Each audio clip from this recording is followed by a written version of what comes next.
प्रिय आईस शी सान वेवे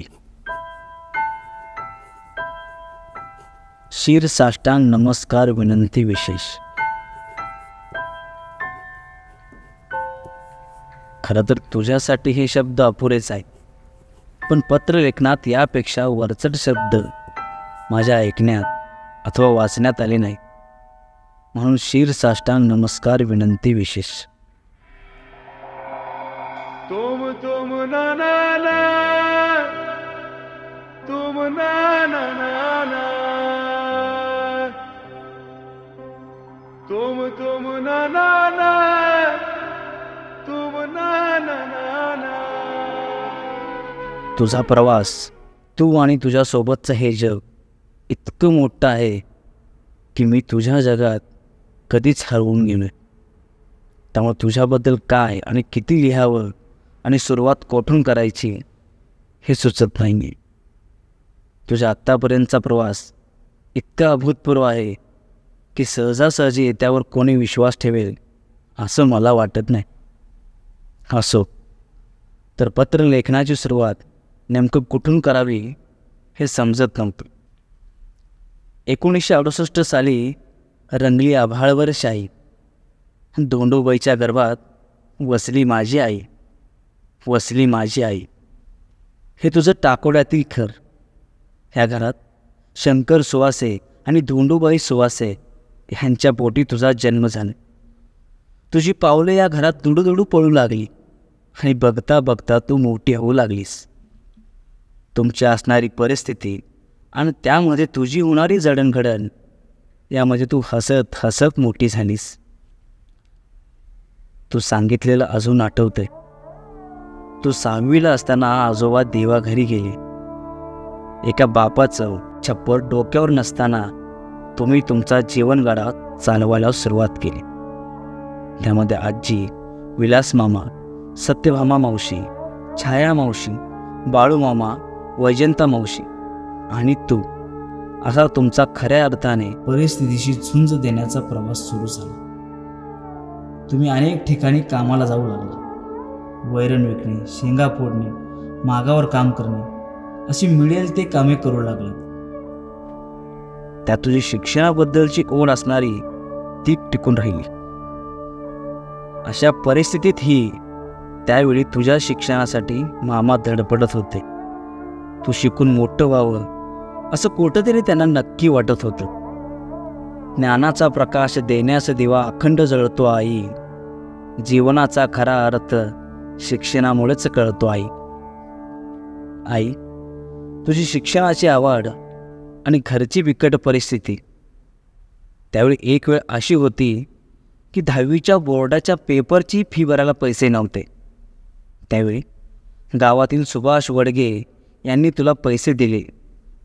त्यांच्या सहकार्याने तू गावातल्या कल्लेश्वर विद्यालयामध्ये 10वीचं शिक्षण पूर्ण केलंस. पण एवढ्यावर थांबणाऱ्यातली तू नव्हतीस. तू पुढे शिकत राहिलीस आणि नर्सिंगचा कोर्सही केलीस. तिथे तू अनेक लोकांसोबत ऋणानुबंध जोडलेस व अनेक सहकाऱ्यांसोबत तुझी जीवलग मैत्री झाली. त्यानंतर कंत्राटी पद्धतीने तुझी पहिली ऑर्डर चंदूरला आली आणि काही दिवसातच शिरदवाडला तुझी बदली झाली. आणि 1989ला तू शेडशाळ या गावी आरोग्य सेविका म्हणून कायमस्वरूपी रुजू झालीस. तर त्या आरोग्य सेविकेसाठी राहण्याची सोय नसल्याने तू त्या गावच्या माडकांच्या मण्यात एका घरी भाड्याने राहू लागलीस. अरे संसार संसार. काही दिवसांनी सरकारी खोली मिळाली. तुझा एकटीचा होत असणारा कोंडमारा हा तुला सतावत होता. त्यातही तिथे निर्जीव भिंती तू सजीव करून टाकलीस. कदाचित अनेक गप्पाही त्यांच्यासोबत मारल्या असतील. तुझ्या भूतकाळ भविष्याची गणिते, प्रश्न उत्तरे इथे सोडवले असतील. 4 भिंतीत जरी श्वास तुझा कोंडला, थकली नाहीस तू, भिडलेस तू जगाला. थकली नाहीस तू, भिडलेस तू जगाला. ह्याच दरम्यान समाजाने नाकारले असताना तू तुझ्या निर्णयावर ठाम राहून लग्न केलीस आणि तुझा संसार सुरू झाला. आणि मग तुझ्या अभिचा म्हणजेच दादाचा जन्म झाला. तुझ्या आरोग्य सेविकेची नोकरी, पदरात नुकतंच जन्मलेलं मूल आणि तू एकटीच. मग प्रश्न पडला की आता एकट्यानं संगोपन करायचं कसं? मग तू 5 दिवसाच्या तान्या बाळाला घेऊन कोल्हापूरला तुझ्या मैत्रिणीकडे म्हणजेच शायरा मावशीकडे गेलीस. खरी पण तिथे गेल्यावर तुला कळालं की तिथे आता कोणीच राहत नाही. अनेक परिश्रम करून तू शायरा मावशीचा नवीन जागेचा पत्ता मिळवलास आणि तिच्या घरी गेलीस आणि तिथेच शेजारी तू भाड्याने राहू लागलीस. आता तुला हक्काची सोबती मिळाली. तिने अनेक प्रकारे तुझी मदत केली. त्यानंतर काही दिवसांनी तू पुन्हा नोकरीला रुजू झालीस. नोकरीवर जाताना शेजारी असणाऱ्या आई अण्णांकडे सोडून तू जाऊ लागलीस आणि आपसुकच ते आजी आजोबा झाले. त्यांच्यासोबत एक जिव्हाळ्याचं आपुलकीचं नातं तयार झालं, जे आजही त्याच मायेच्या ओलाव्याने टिकून आहेत. आता माझा जन्म 1994ला झाला, पण तुझं माझं नातं माझ्या जन्माआधीपासूनच होतं. अखंड मायेची ढाल तुझ्या गर्भामध्ये होती आई. तू सूर्य मी कर्ण, तू सूर्य मी कर्ण, गर्भापासून कवच कुंडले सतत सोबत होती आई. आठवते आई, हीच ती कृष्णामाई जिनं आपली नाळ आणखी घट्ट केली. मी 6 महिन्याचा तुझ्या पोटात असताना तू पूल ओलांडताना तू नावेखाली गेली होतीस आणि तू मरणालाही हरवणारी आई ठरलीस आणि कृष्णामाईला तू तुझं आई पण दाखवलीस. आणि एकदा नाही, हे 2 वेळा तू मरणालाही हरवलीस. त्यावेळीही मी तुझ्या पोटात निवांत होतो. तू पुलावरून येताना पाय घसरून पडली होतीस. मला जगवताना प्रत्येक वेळी तू नशिबाला हरवत गेलीस आणि देवालाही कोळत टाकत गेलीस. लोक म्हणतात देव नशीब लिहितो, पण आमचं नशीब देवाने नाही तर तू लिहिलीस आई. आणि नशीब लिहिता लिहिता भाग्य आमचं उजळत गेलीस. तुझ्यातली आई आम्हाला कधीही न समजणारी आहे. तू एकाच वेळी आमची आई झालीस आणि बापपत. माझ्या जन्माआधी एक दिवस तू इचलकरंजीला साखरपे हॉस्पिटलमध्ये कोणीच जवळ नसल्याने उपाशीपोटी राहिलीस. तेव्हा मोबाईल वगैरे काहीच नसल्याने तू ॲडमिट झाली आहेस हे कोणालाच माहीत नव्हतं. मग शेजारच्या बेडवरील असणाऱ्या व्यक्तीच्या पाहुण्याला तू सांगितलंस की इचलकरंजीमध्ये माझा भाऊ राहतो आणि त्यांना सांगा की मी इथे ॲडमिट झाली आहे. त्यावेळी देवासारखा तो माणूस धावून आला. त्याने सायकलवरून जाऊन पत्ता शोधून मामा मामेला घेऊन आला. आणि मग तुझ्या बबलूचा, दादा सर्वांच्या मते मी तिचा लाडका आहे हे तुला पण माहीत आहे, चिडू नकोस. म्हणजे माझा जन्म झाला. कसे फेडू उपकार त्या पहिल्या श्वासाची आई, तुझ्या तान्या बाळांना दिले सबळ जगण्याची आई, दिले सबळ जगण्याची आई. रात्र रात्र आम्हा दोघा भावंडांना पोटाशी धरून एका छोट्या दिव्यात खूप रात्री बसून घालवलेस. ह्याच घरात असताना मला ताप आला होता. जवळपासचे कोणतेच डॉक्टर मला ठेवून घ्यायला तयार नव्हते, पण तुझी जिद्द ऐकणाऱ्या नव्हती आणि तू हारणारी आणि खचणारी आई नव्हतीस. रात्रीच्या वेळी पावसात तू मला सांगलीला घेऊन गेलीस आणि तू डॉक्टरांना बोललेलं एक वाक्य, या मुलाचा फक्त जीव वाचवा, ह्याच्यावर हाड मास आणायचं मी बघते. नियतेने जरी दिल्या हजारो अडचणी, देवमानसाने पेरल्या लाखो आठवण. तर अशीच देवमानसं आपल्या कुटुंबास भेटली. आई यांना तुम्ही आमच्या कुटुंबासाठी केलेले उपकार या 4 ओळीत पूर्ण होणार नाहीत. आईच्या पाठीशी देवाला प्रत्यक्ष उभा राहता येणार नाही, म्हणून तुम्ही उभारलात देवाच्या रूपाने. आम्हाला आमच्या आईने 9 महिने 9 दिवस वाढवलं, पण आमचा सांभाळ मात्र तुम्ही केलात. आजही आम्ही तुमच्या संस्कारामुळे इथंपर्यंत पोचलो आणि माझ्या आईला सगळ्या गोष्टींची टक्कर द्यायला तयार केलं. आजही माझ्या मोठ्या भावाला दूध म्हटलं तरी आई अण्णांनी गोट्यात बसून एक ग्लास दूध आणि बिस्किट पाजलेल्याची आठवण येते. अण्णा, तुम्ही खूप स्वाभिमानाने राहिलात. कधीही कोणाकडे कोणती अपेक्षा केली नाही. पण मला बरं नसताना रात्री 11 वाजता भोला मामा तकडे याच्या दारात गेलेलं माझी आई विसरणार नाही. माझ्या आईच्या पडत्या आणि दुःखाच्या वेळी तुम्ही नेहमी तिच्या पाठीशी उभारलात. मी आणि माझी आई तुमचा आयुष्यभर ऋणी राहीन. पण ती वेळ आणि तो दिवस त्याची परतफेड करू शकत नाही.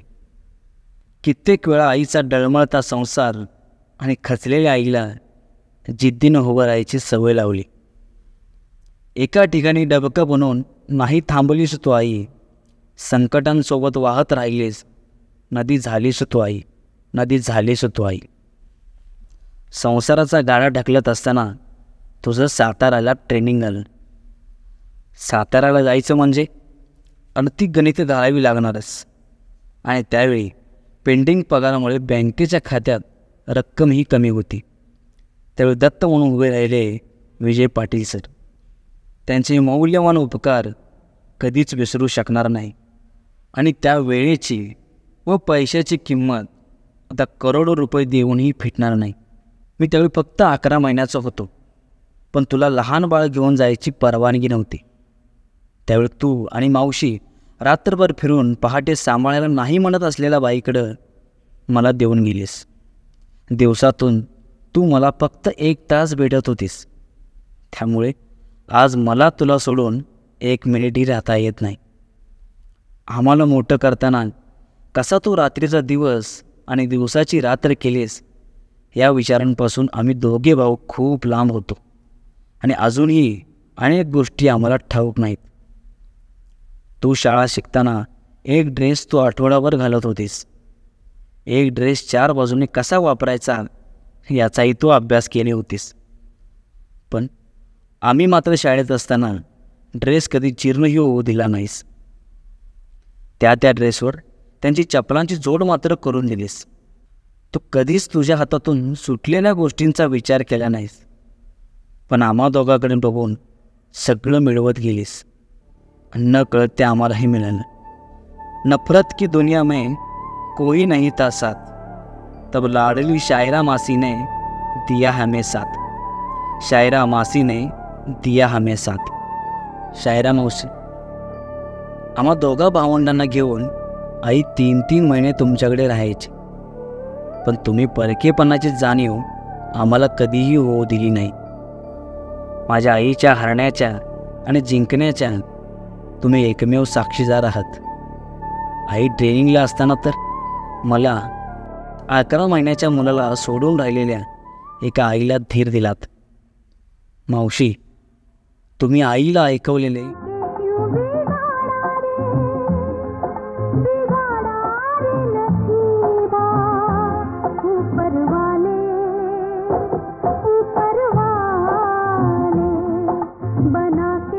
हे गाणी आजही ऐकलं तरी आईला तो दिवस आठवतो. आणि निराश झालेल्या आईला हसण्याची तुम्ही सवय लावली. आजपर्यंत माझ्या आईला जीव लावला आणि सांभाळलात. तिचा पडत असलेला संसार नेहमी ताठ मानेने उभा केला. विखुरलेला संसार सावरलेस तो आई. पिलांना पंख फुटले तुझ्या जिद्दीनं गाई, तुझ्या जिद्दीने गाई. शेळशाळमधील तुझ्या अनेक आठवणी, प्रेमानं माणसं, तिथल्या जागा, गल्ल्या, मंदिरं हे घेऊन तू पुढचा प्रवास सुरू केलास. शेळशाळमधील 17 वर्षाच्या प्रवासानंतर तुझ्या अनेक ठिकाणी बदली झाली. त्यानंतर तू यड्रावमध्ये 9 वर्षे राहिलीस. सुरुवातीला तू भाड्याच्या घरात राहिलीस आणि नवीन उपकेंद्र तुला मिळाले त्याची तू स्वतः विधिवत पूजा करून तेथे प्रवेश केलास. मग तू दरंगुत्तीला 5 वर्षे सेवा बजावलीस. त्यानंतर 4 वर्षे शिरडोन. आणि हे सुरू असताना नांदणी PHC सोबत तुझं नातं जोडलं गेलं. त्यामुळे मला रक्ताची नसली तरी हक्काची, मायेची, प्रेमाची नाते भेटली. त्यानंतर घालवाडला LHV या पदावर तुझी पदोन्नती झाली. या होणाऱ्या बदलीच्या प्रवासात तुला आणखी एक गोष्टीची साथ लाभली, ती म्हणजे दीपक मामाच्या रिक्षाची. यातून तुझा संसार इकडून तिकडे तिकडून इकडे फिरत गेला आणि या बदली दरम्यानच तू स्वतःचे हक्काचे स्वकष्टाचे घर इचलकरंजीमध्ये घेतलीस. शेरशाळच्या घरात सुरू झालेल्या भिंतींसोबतच्या एकलकोंड्या गप्पांचा प्रवास या जोडलेली माणसे, सुना, नातवंडे यांनी भरलेल्या घरात हसत मुखाने सुरू आहे. भाग्य माझे खुलले आई, तुझ्या पोटी जन्मलो मी. वैराग्य निघून गेले जो तुझ्यासाठी झिजलो मी. वैराग्य निघून गेले जो तुझ्यासाठी झिजलो मी. आई, तुला उदंड आयुष्य लाभो हीच ईश्वर चरणी प्रार्थना. तुझाच बबलू.